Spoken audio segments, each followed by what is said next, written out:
John Miller here from Warrior Concepts. Welcome to another episode of Warriors Whiteboard Wednesday. So this episode, we're going to take a look at projecting intention. I call it fighting with your total self. We'll see how this goes, okay? But let's start off with a story, right? Some of you may already know this one, so I apologize. We'll get everybody else caught up. So one of the stories that I heard from my teacher about his teacher, right, Takama Sensei, when he was studying with one of his three primary teachers, Mizuta Sensei. And so they're in the dojo. And so this was a long time ago, right? And one of these things in Japanese martial arts is somebody might come into the dojo and the polite way of expressing this is they're requesting a lesson, okay? I have done this also, but it wasn't with somebody else's dojo. It was somebody who was talking smack, and we were supposed to be training in Japan at the same time. And I went to one of my teachers, asked them if they knew this person because apparently they're around a lot. And he said yes. And I said, great, could you point him out in the next class because I'm going to request a lesson. And the teacher said, oh, I'll talk to Hatsumi Sensei about this. Not necessary, okay? Explained a little background or whatnot. Apparently Hatsumi Sensei and the Daishihan wanted to take care of it either way, right? But Takama Sensei was the senior student at the time in Mizuta Sensei's dojo. And this person came in, right, requesting a lesson. And the way tradition holds is it should have been his honor to defend the dojo. And then if he lost, then Mizuta Sensei would have to, whoop ass or whatever, right? But so he starts to stand up. And this beginner student at the back of the dojo jumps up and asks to do it, right? I mean, he's equivalent of a brand new white belt, right? Old guy, really old guy, brand new. But this guy's, life has not been kind.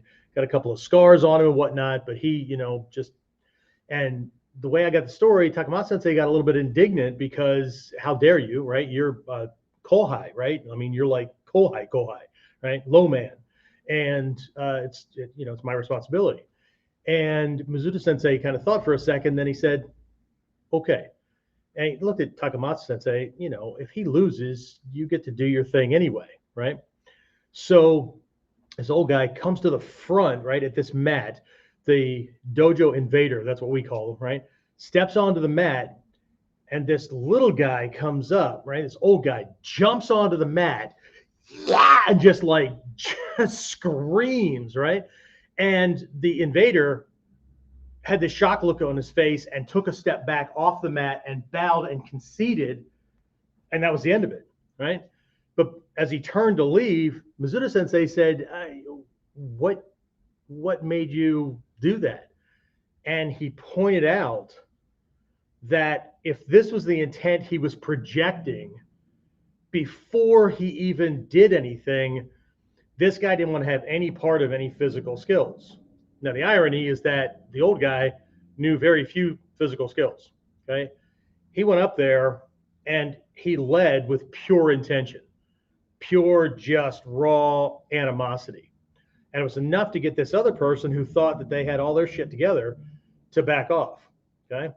And again, I'm getting this third, fourth person, well, I guess third person, right, from Hatsumi Sensei. He said what he got from Takama Sensei was that he had learned a really important lesson that day. That, he was very proud of his skills and he was very, very skilled. But here's this person, right? No skill, by all appearances, right? Shouldn't have been able to do anything if we were just talking about raw technique, and won this contest with no shots fired, so to speak. Okay, so that's what I want to explore, right? I want to take a look at this idea of fighting with your total self. We'll talk about this a little bit more as we go. What I'm going to use, and I know I've got 4 panels here, but we're going to use what I call the rule of 3. So if you notice, there's 3 things in each panel, right? But there's 4 panels. What the hell is that? Well, 3 of these are all actually pointing at one thing, or 3 are always pointing back at another central piece or whatever. So Forgive me on that little extra piece, right? But this actually comes out of the Gyoko school, where there's this principle of 3 and 1, 1 and 3. And that principle, very, very quickly summed up. I know most of you know this already, especially if you've been following me on a regular basis.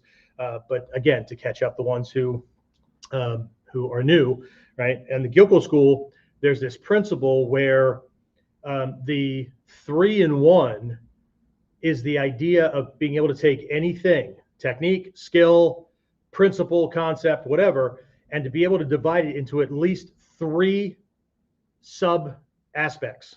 Find 3 aspects about it. In the Sanshin, right? It's really hard to describe them because there's 3 levels of transmission on them, right? But what most people consider to be basic models, right? There's 3 aspects, right? There's footwork, there's striking, and there's body alignment, positioning, that kind of thing, right? It's different in each of the levels, right? So you find these 3 or more. That way, what you can do is you can pull this piece out and work it and get really, really good at that, and then put it back and pull another piece out and work that and put it back, that kind of thing, right? In a general kata, we'll break it down to entering, technique delivery or execution, and follow-up, right? What's going on afterwards, right? So there's a beginning, a middle, and an end, just like life, just like thoughts, those kind of things, right? So 3 and 1, but the 1 and 3 concept is the ability to take 3 things and find the common principle that ties them all together, even though they look completely different, okay? Like omote gyaku, osoto nage, this rear hip throw, onikudaki, musha dori, all those kind of things, right? All are held together by the principle of omote gyaku, not the technique. The principle of breaking somebody's balance by taking them evenly and equally off both heels at the same time. Okay, there's an omote gyaku technique, there's an omote gyaku principle, ura gyaku technique, ura gyaku principle, that kind of thing, right? So anyway, so we're just going to break it down into 3 different parts, make it easier to kind of not only understand, but to break it apart and work on each individual piece, okay? All right, so let's start off with a problem, because I like to do that. I like to do problem, solution, that kind of thing, right? So within ninjutsu, okay, people want to learn how to hide intent. Well, I think human beings in general, especially if they're trying to con somebody, they've got a hidden agenda, whatever, right? They're trying to hide what that thing is, but then present things in a way that will get other people to buy into their wants, needs, whatever, okay? So they want to hide it.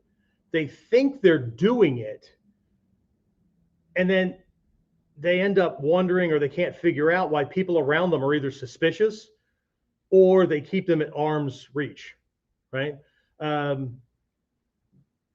Because they may not know exactly what the thing is, right? What the agenda is, but there's way too many kind of unconscious, subconscious cues that, you know, so if you were to ask this person, you know, what do you think? They go, I don't know. It's just something about them. It's just about something about the way they hold themselves, carry themselves, or whatever. So they may not be able to pin it down.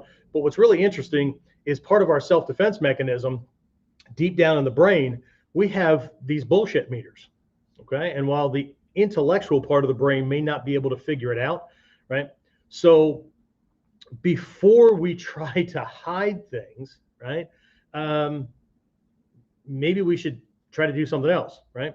So, but the general thing of this is, the reason that they're suspicious is that the more we try to be sneaky, the more we try to hide things, the more we actually project signals and energy and whatnot. We transmit that, and they're picking up on it, right? They may not be able to read it. They may not be able to know what exactly it is, but there's just something that's just freaking off, okay? And of course, training helps to highlight a lot of these things so that you can tell, okay? Quick story on this whole sneaky thing. I remember discussing the Saki test, the 5th Dan test. I was in the Army a bunch of years ago. I was a military policeman. We're all, you know, a bunch of us are off duty, and we're sitting around in one of the rooms, and we're just kind of chatting about different things. We're talking about self-defense and whatever. And I brought this thing up, and what do you mean you can feel it without seeing it, because I described it, right? You sit down in Seiza, you face away, you close your eyes, right? Well, you don't have to, but it's not going to help if you keep your eyes open because he's behind you, right? And then the way Hatsumi Sensei typically did it, right, is he stood behind you, had this big old shin eye, and then he would close his eyes. And then whenever the divine winds or the Budo or the Bujin moved him, right, then he'd smack the ground as hard as he could where you were sitting. At least that's the way it was done, or the way it was done when I went through, right? And all you had to do was pass the test. To pass the test was to not be sitting there, right? Well, people come up with all kinds of theories, right? Well, you can hear the sword whiffing through the air. No, the rule of combat is if you can hear it, it didn't get you. The one that gets you, you never hear. I don't care if it's a bullet, blade, whatever, okay? So the next day, right, so one of those rare moments where I was off of law enforcement duty and I could actually go to the mess hall. I could go to the dining facility and have lunch. And I remember walking back across the post, and all of a sudden I got this weird feel. And so I cleared that space and I looked behind me, and about 30 yards behind me, there's one of the guys that was in the room doing this little freaking cheesy, I don't know, slapstick comedy movement, right?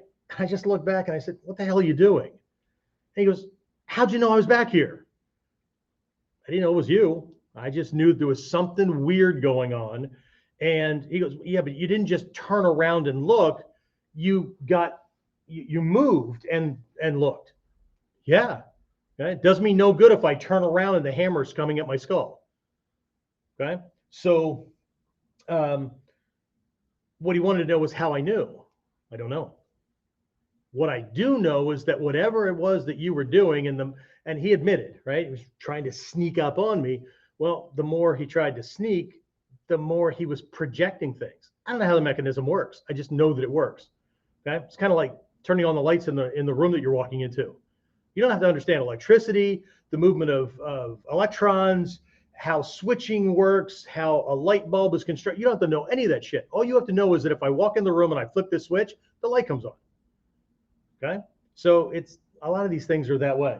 Okay, so anyway, right? So here's an attempt at a solution. Okay, so hiding intent is the ura, the backside, right, of this whole idea of intent. Okay, there's always the omote and there's always the ura.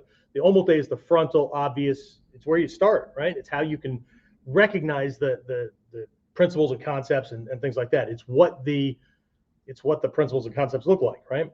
But there's always a backside, right? There's always an ura, right? The hidden side, okay?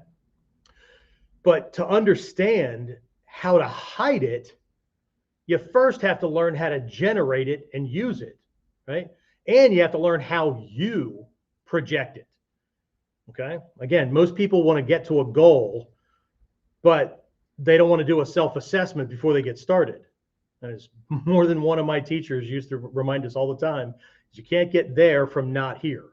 Okay, so until you learn how this whole thing works and you learn how you project it, how the hell are you going to hide it, right? It's kind of like it's kind of like, you know, you want to hide your friend's car, but you don't have the keys to it and you don't have access to it.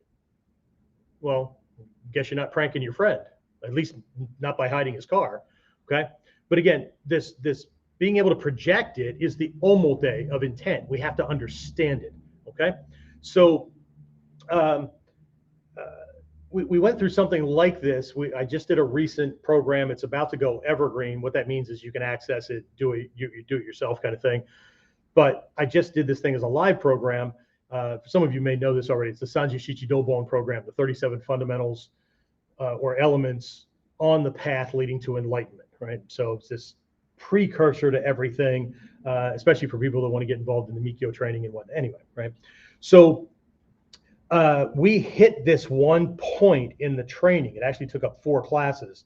It's called the Foundations of Mindfulness. And what it is, it's 4 different ways to break down this idea of what the self is, right? To try to come to an understanding of what this thing is that I generally and most often absentmindedly just call I or me or myself or whatever. What the hell is that, right?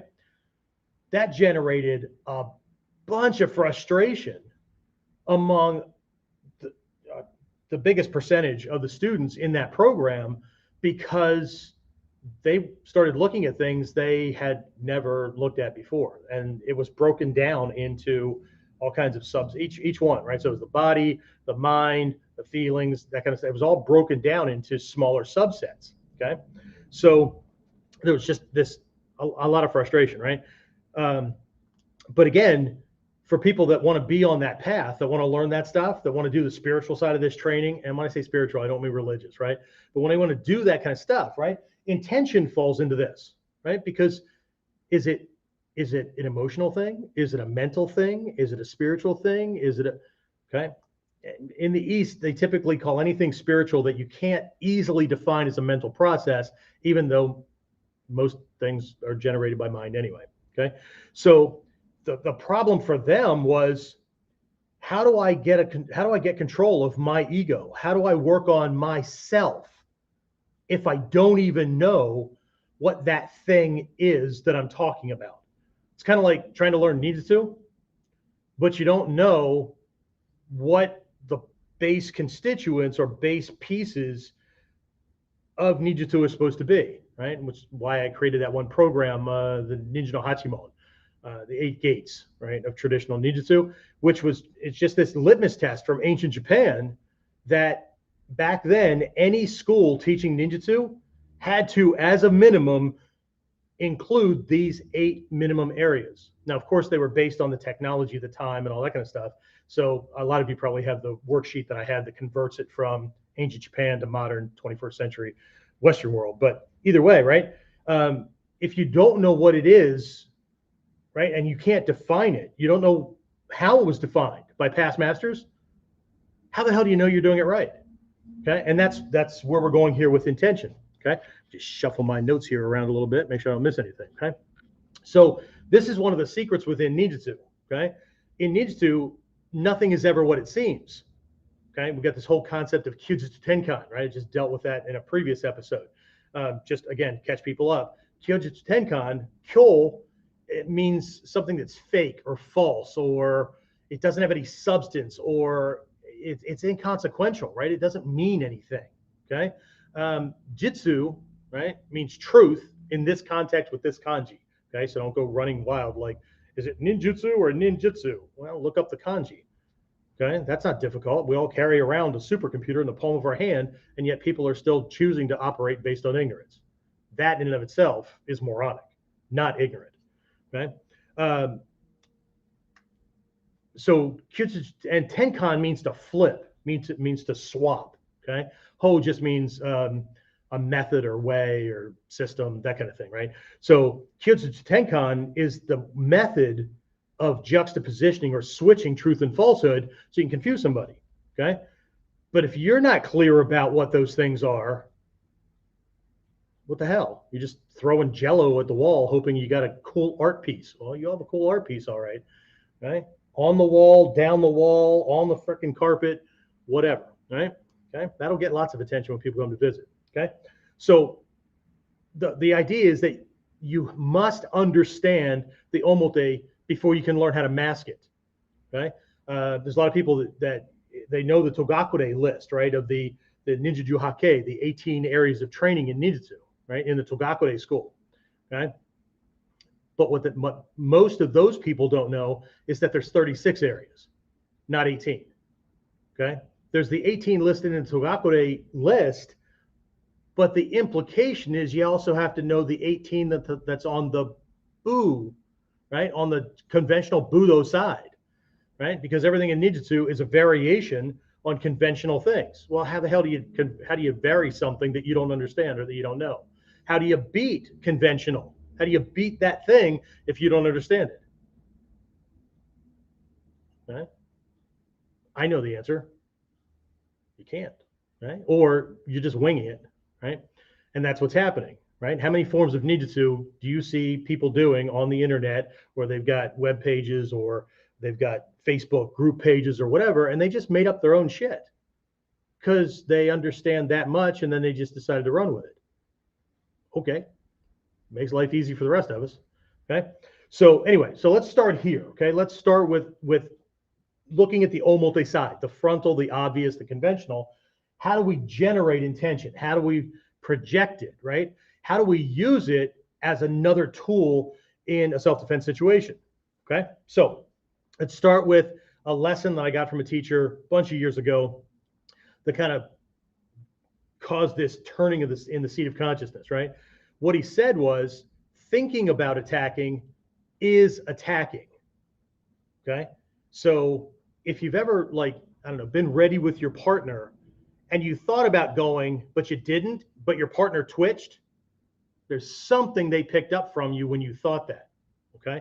And this is often what causes people to lead ahead of what you're doing, because we lead with intent. It's not effective. We're just telling them what we're doing and then we go. So we'll talk about how to fix that in a minute here, right? Well, you know what? We'll just do it now. Okay. So the initial goal for folks, because they tend to think about what they're going to do before they do it, and thinking about it, right, is doing it. You're just doing it up here first, and then your body follows suit, right? Or your mouth follows suit. Okay. So the initial skill is to be able to match your movement to your intent. So thinking about it and moving on it happen at the exact same time. So he can't pick up on intent before the attack happens. He doesn't get any pre-warning. Okay. So again, if you do that, he'll pick up on it. Okay. So this is one of the lessons behind the fifth dan test. Okay. That Saki test that I was describing. Okay. Where you're picking up on intent, right? But this attack is coming, right? If the teacher's really good, or Satsumi Sensei, the intent and the danger are happening at the exact same time. Okay. But the difference here is that you're the receiver, not the attacker, right? So we're looking at being the transmitter, him being the receiver. In the fifth dan test, you're the receiver. Okay. So here's the thing. If there's this possibility, and a bunch of us, right, have been to fifth dan, some of us are way beyond it or whatever, where you have your eyes on it and you're trying to figure it out, right? Then you accept this premise, right? So here's the thing. If somebody can detect intention by feel alone, they're looking away, eyes are closed, right? If we can detect intent or danger by feel alone, how much easier is it for him when he's looking right at you and he can see body twitches and little things? Again, just like the suspicious mind, I don't know, I can't put my finger on it, but there's just something about that guy, right? If that happens in conversations, right, he's probably running the same thing. He doesn't know what you're about to do, but he knows you're about to do something and he starts adjusting to it. Okay. So we have to be careful. All right.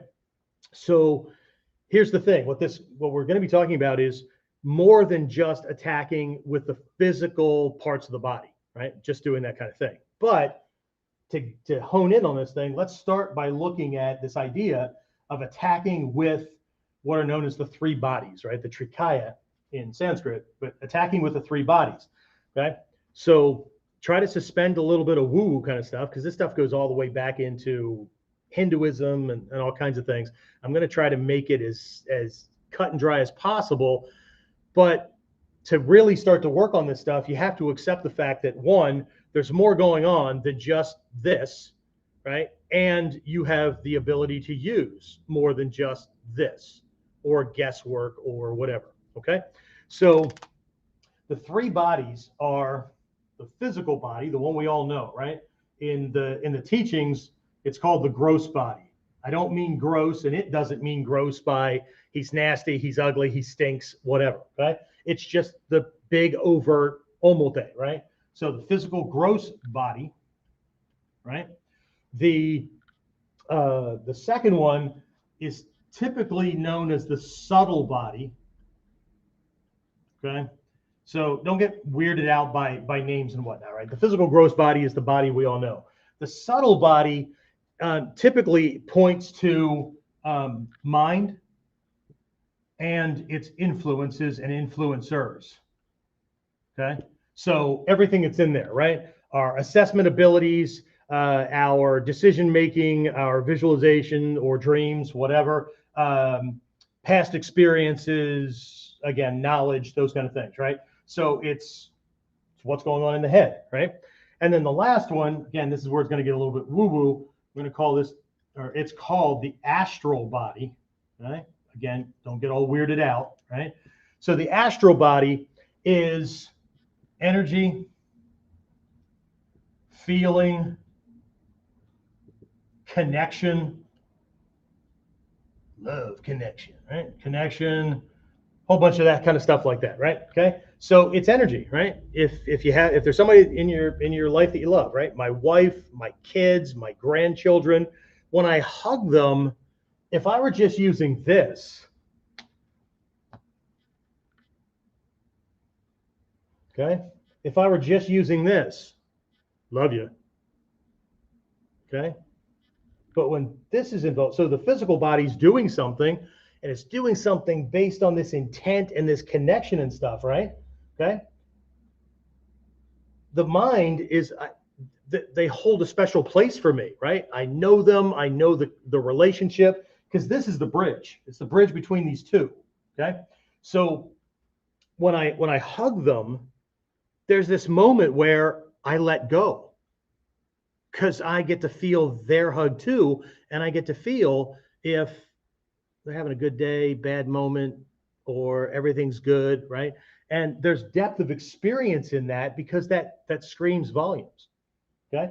So, but anyway, there are these three things, right? So we're gonna expand on this in a minute, but right now I have the attacking with the three bodies, right?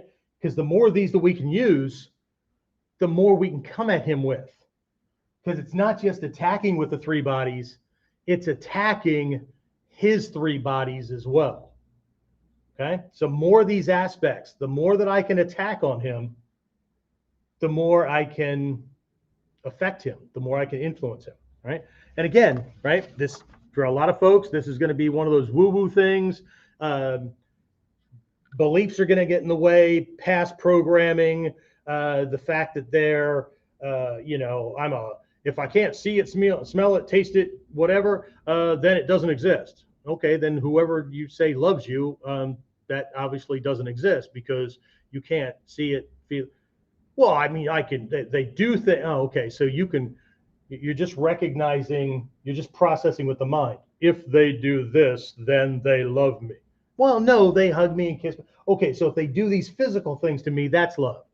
Well, no, man, like I can feel it. See, now we're getting out of that realm of, I guess you're not strictly a, if I can't see it, feel it, or see it, touch it, whatever. See, okay. And a lot of people like to say that they're not faith-based people as well, right? Like, no, I'm evidence only. Really? If you hop into a car and you drive down the road, you tell me that you don't have faith that everybody else in the goddamn road is doing what they're supposed to be doing, not distracted, not having a heart attack or whatever, and not discounting the law and just going to drive into you. Interesting. Okay.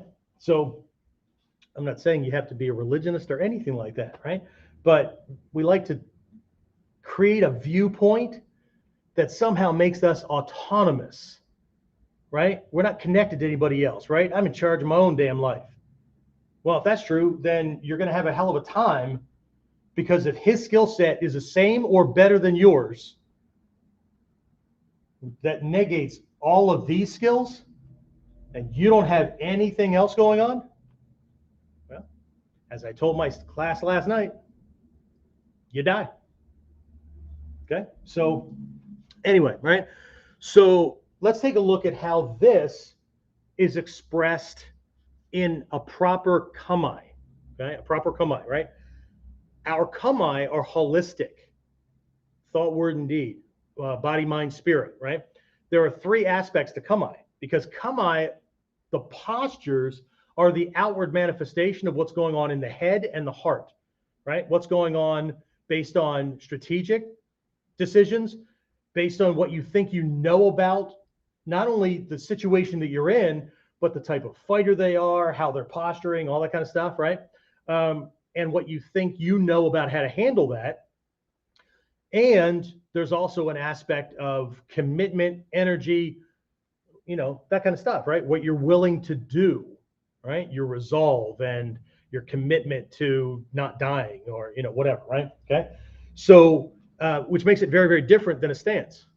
Okay. In most martial arts that I ever studied that had stances, dachi, okay, dachi are named for the legs, right? From the hips down.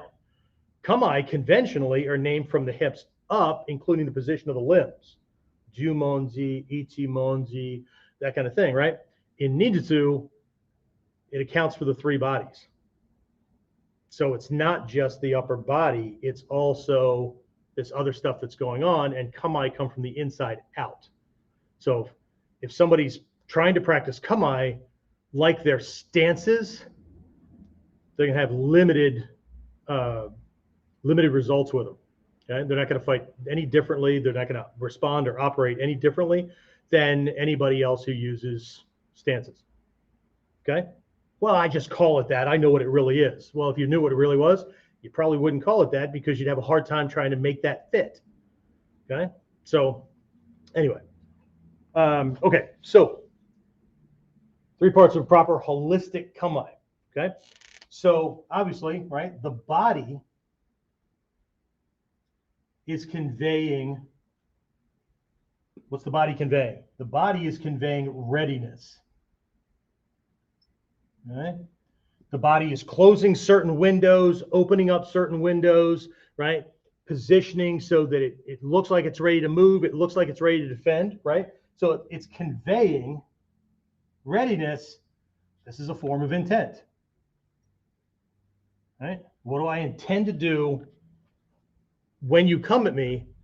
I choose my kamae based on the strategy, based on the tactics, because the kamae were designed in every school. You ever notice that the kamae are slightly different? Okay. In Gyoko school, Ichimonji looks like this.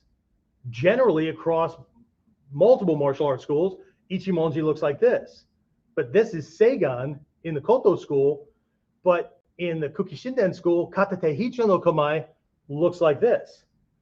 Okay? Why these little nuances? It's because of the strategy of the school.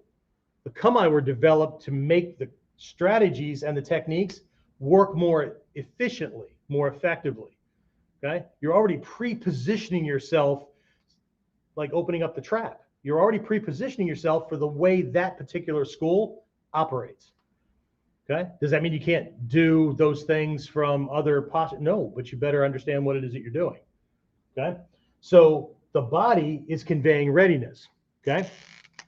The mind holds a strategy. What's a strategy? Okay? Right? The mind holds a strategy, right? And that strategy, that knowing what you're going to do, will often create a knowing expression on your face. Okay? Just like in the ki. I think it's maybe next episode, I'm doing ki. And there's this one ki in the traditional one through our lineages, because I'm going to come at it from 2 directions. Ki from the Mikyo perspective and ki from our tradition, right? So there's this one ki that's based on the sound o, right? And the ki is to, okay? So when you do it, right, to, right, it typically goes with a counter strike, right? We in the West might go, oh, I see what you're doing, that kind of thing. But either way, in a verbal sense, it lets them know, I caught your trick. I know what you're up to, right? Because these are all attacks on the spirit. Okay? I want to break his spirit by letting him know you just lost your edge. Okay? So there are these different sounds that convey things and communicate things, right? So anyway, right? So the mind holds a strategy, right? And there'll be this expression, right? You'll have this look on your face like, I'm not bothered by anything you're doing, because while you may think that you got a hold or a move I can't get out of,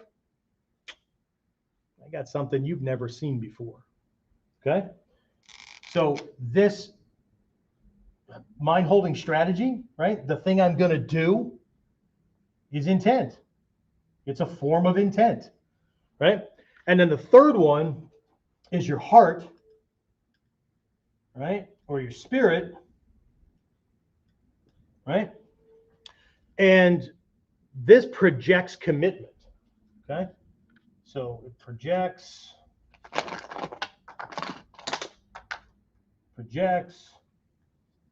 commitment, okay? Which is intent, okay? So a properly taken kamae is not just, but maybe it is, because this projects, I'm not bothered, dude, whatever, okay?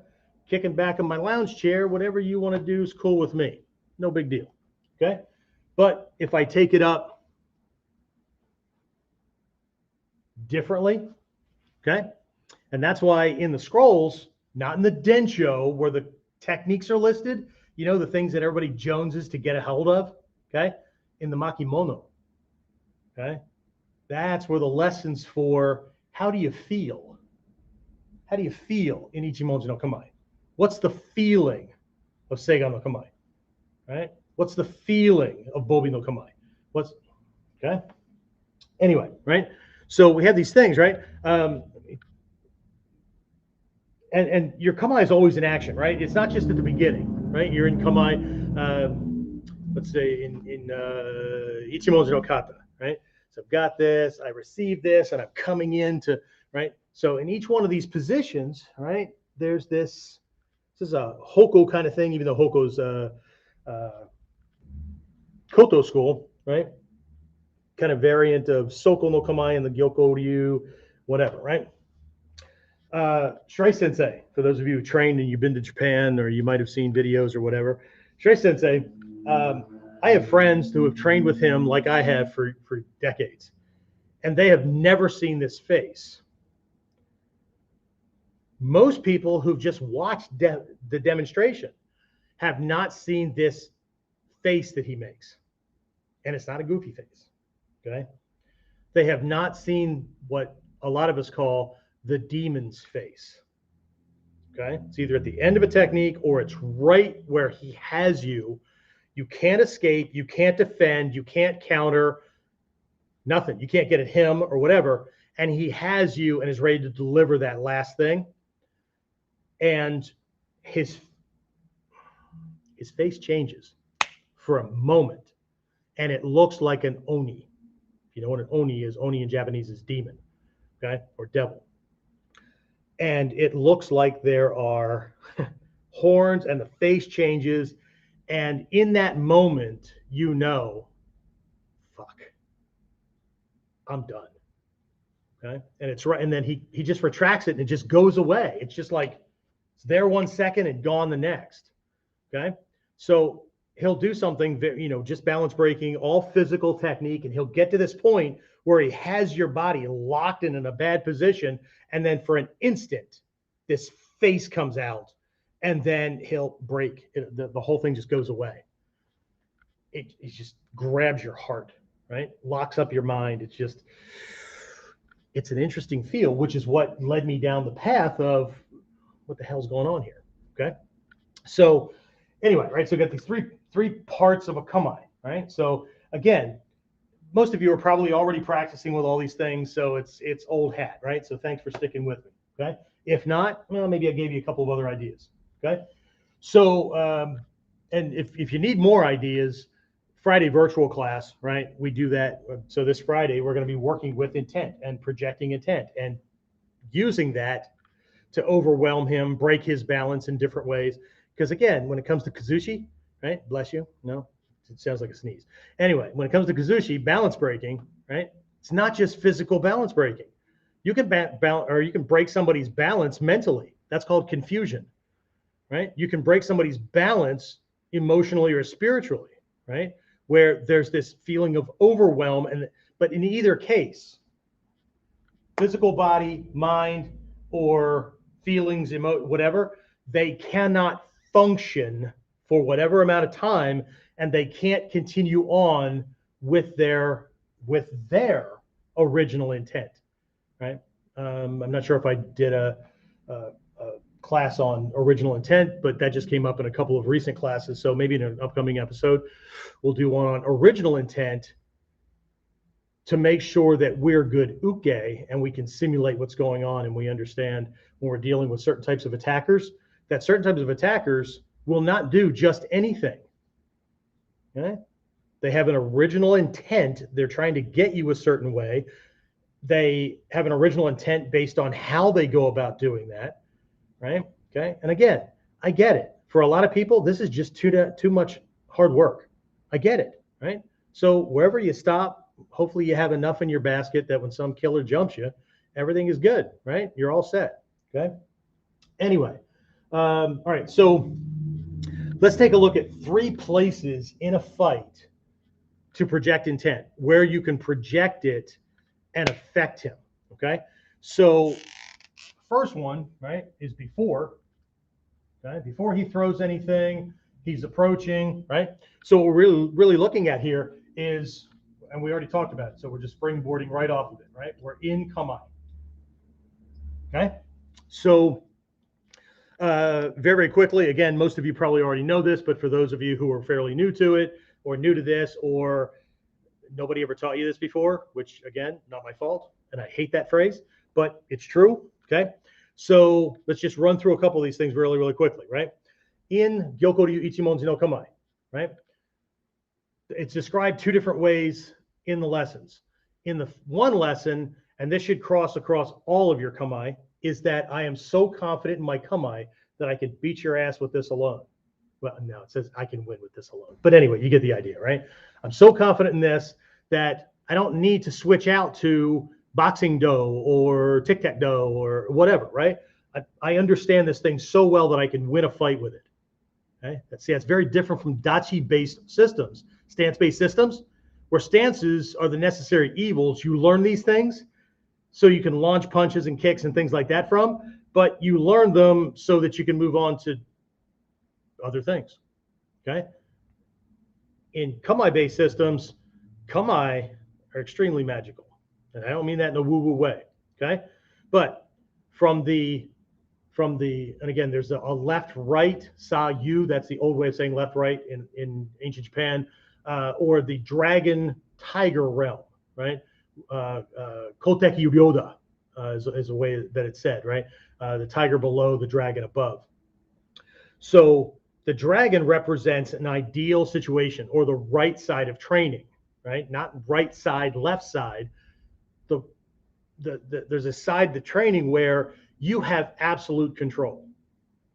Okay, you're not responding emotively, right? You're not being ruled by your emotions and flinch response and all that.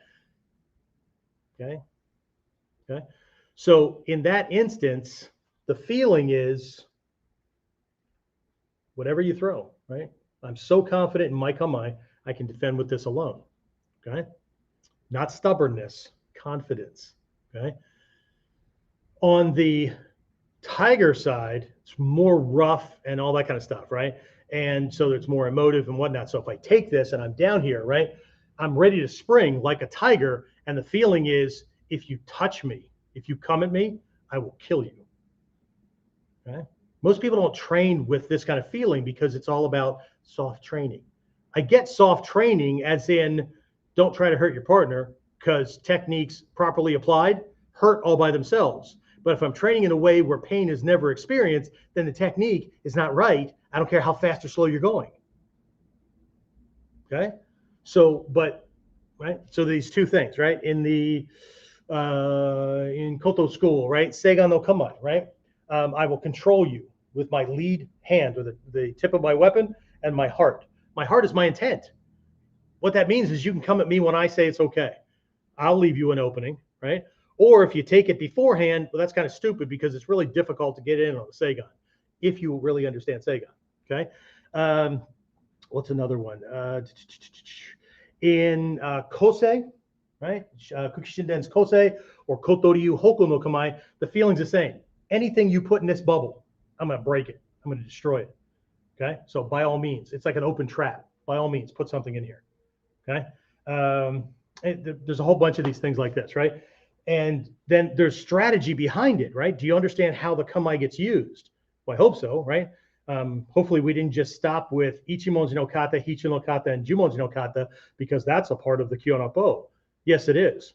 But there's also seigan no kama or seigan no kata, right? In this case, kata means a model or an example.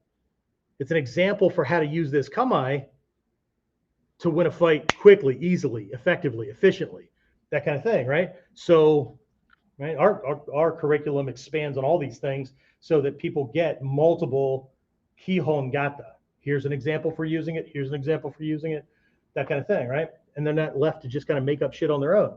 Once they're left to create their own, those new things are built on the same principles and concepts that the models are, whether they look like them or not, okay? And that's the idea. But either way, right? Let's go back to this. 3 places in a fight, right? So before, in kamae, we already talked about that, right? So I am conveying these things. If I were going to hide this, okay, later on, right, using Kyujutsu Tenkan, right, I might, see, my kamae's here, but I might do this, right? Because what I'm trying to convey is my intent to run or my intent to not resist or fight back, so that jacks his confidence up. And that way, when he comes in here, you got something else waiting for him. Okay. But we have to understand it to modify it. Okay. Because most people that try to imitate victimhood or whatever, it looks like a bad sitcom. Okay. Oh, Elizabeth, I'm coming. Right. As opposed to understanding what a heart attack looks like. Okay. So it's before, right? So in kamae, right? I'm giving this guy a chance to pack up and go the hell home. Okay. But if he doesn't, right, then we have during the engagement or during entering, right? So during, before, during, so entering, right? I'm entering in for things. He's throwing a punch, I'm catching it, uke nagashi, that kind of stuff, right? So the thing that everybody wants is what Hatsumi Sensei does, right? So in this case, I'd be hiding any projection that would cause him to pick up on the intent, okay? So for everybody on the omote side, they need to get their head and their body, or their head and their ass, in the same place at the same time. So when there's the intent to go, the intent and the action happen at the exact same time. So when he picks up on it, he's also in danger. Okay? Because if you intend to go and then you go, you may find yourself eating his fist instead of him eating yours, right? But the idea with this is that your pure intention, okay? That's a goal for down the line because it takes a little bit longer for that, right? So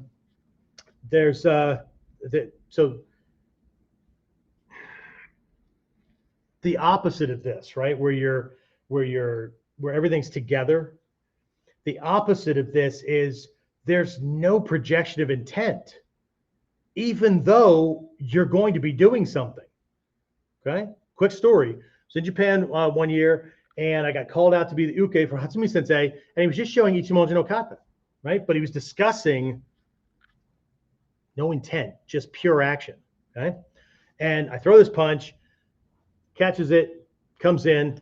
It's moving very, very slowly. No big deal, right? As a matter of fact, the last thought I remember having before I opened my eyes again, and I don't mean that figuratively, the last thought I remember having was, oh, he's going slowly. Okay.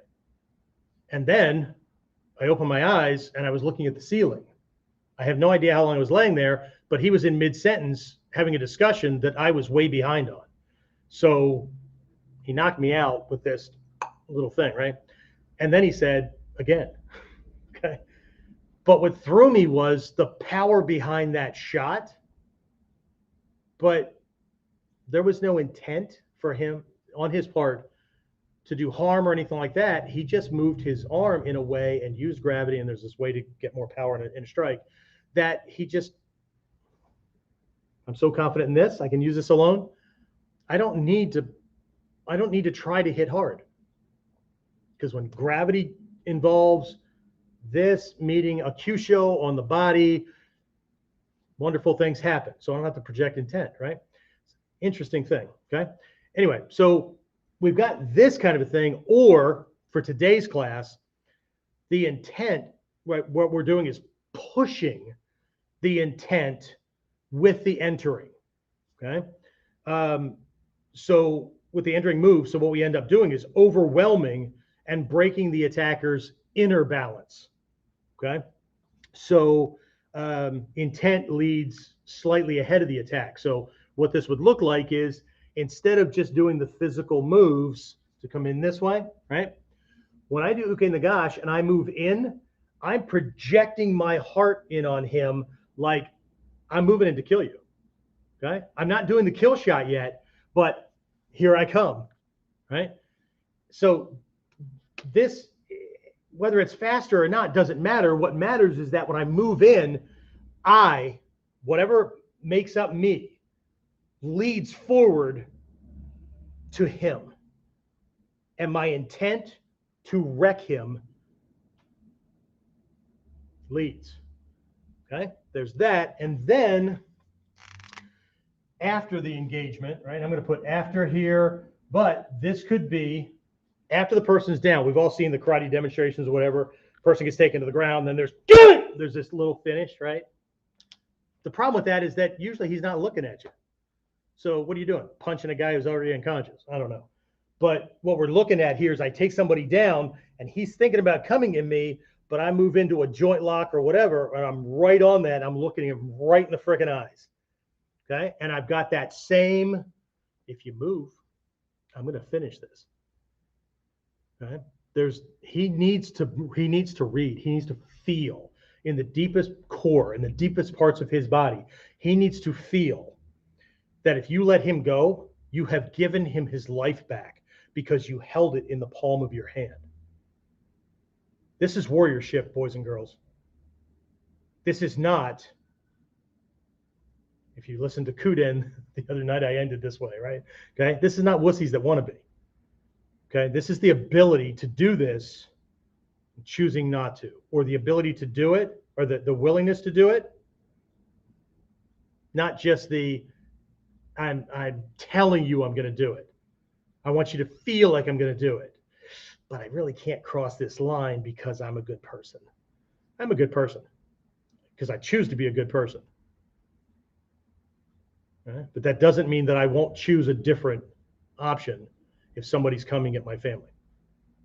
Okay? And we can all talk about it, but very few of us have done it.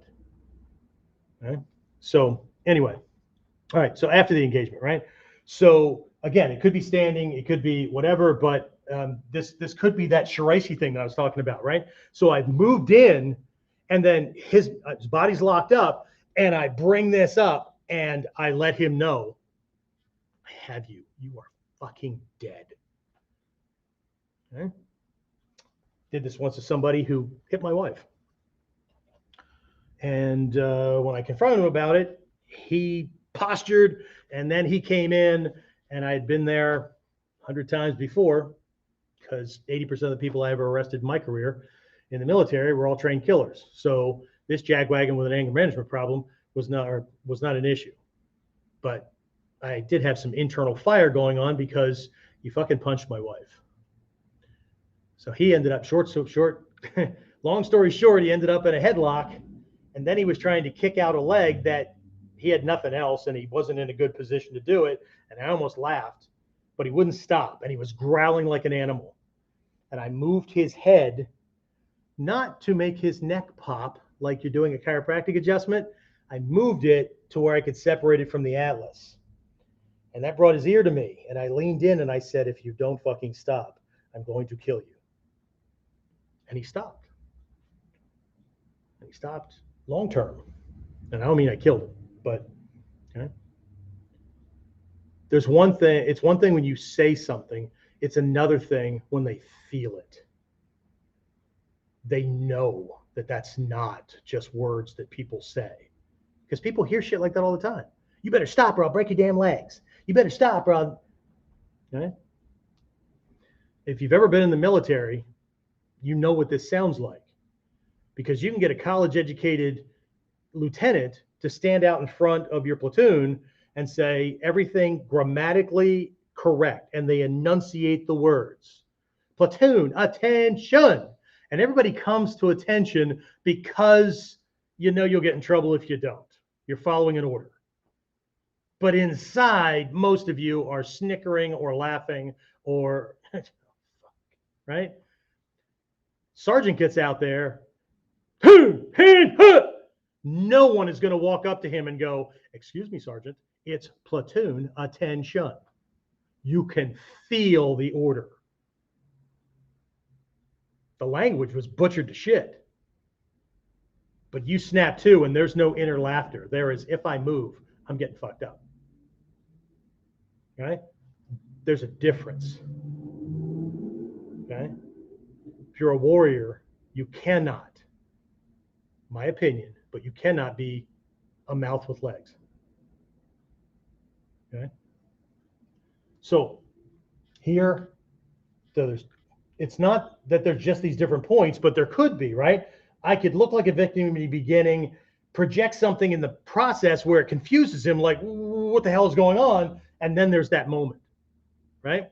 Or it could be the whole way through. Look, there's that intention. If you touch me, I will kill you. If you come in here, I will kill you. And then I carry it out all the way through. Okay? So there's 3 places, okay? 3 places. The point with this is that I am attacking his spirit and I'm attacking his mind, his sensibilities, before I ever touch his body.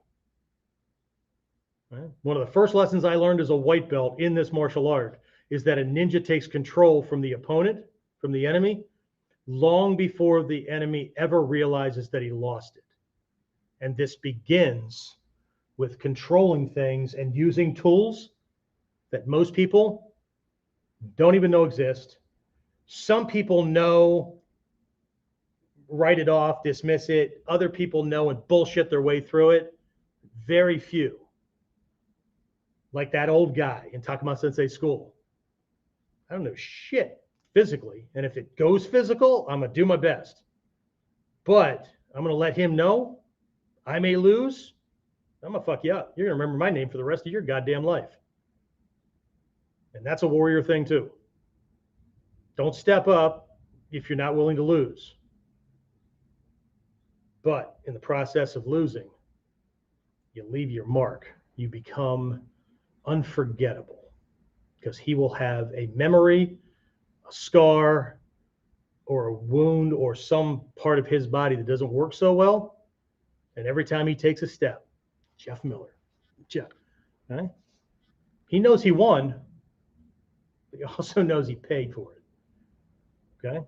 That's intent as well. For my Sandan people, they need something that I call the eye of the tiger. Okay? The eye of the tiger is when they look at you or you look at them, what they're conveying is you better be willing to go all the way because I don't step up unless I'm willing to die for what I believe in. So if you're not willing to go that far, step off. And that's not a fake. I avoid conflict at every turn. But if I have no other option, I'm burning bridges and I'm willing to go to the ER or the morgue or jail. Because I'll sit on that jail cell on that bed with a big old fucking smile on my face.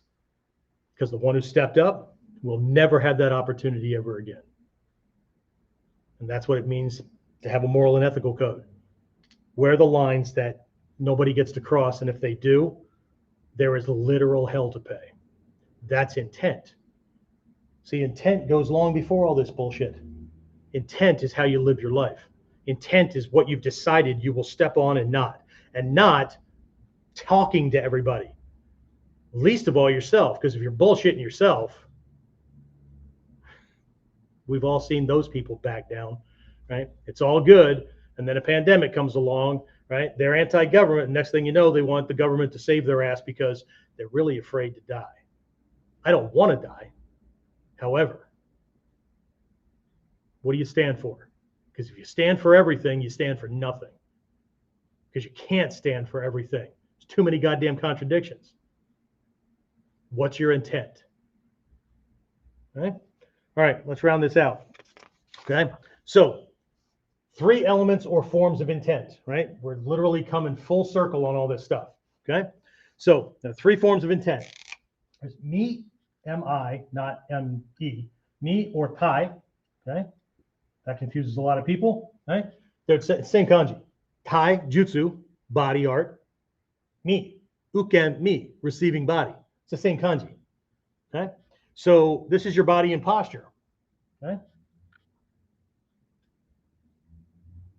Your body and posture conveys a message, conveys intent, okay? Metsuki.